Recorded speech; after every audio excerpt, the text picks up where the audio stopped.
see the raging water coming around the houses, but There's Josh in the bright yellow coat it's heavy enough. back at his house, and the river is going through his backyard.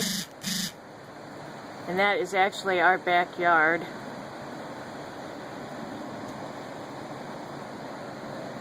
Yeah. Well, inside the It's house, usually just the grass. doors, it's just wet around There's the the doors.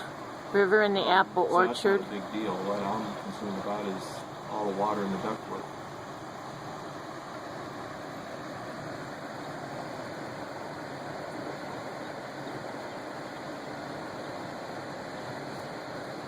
You get a unbelievable. That's usually grass there.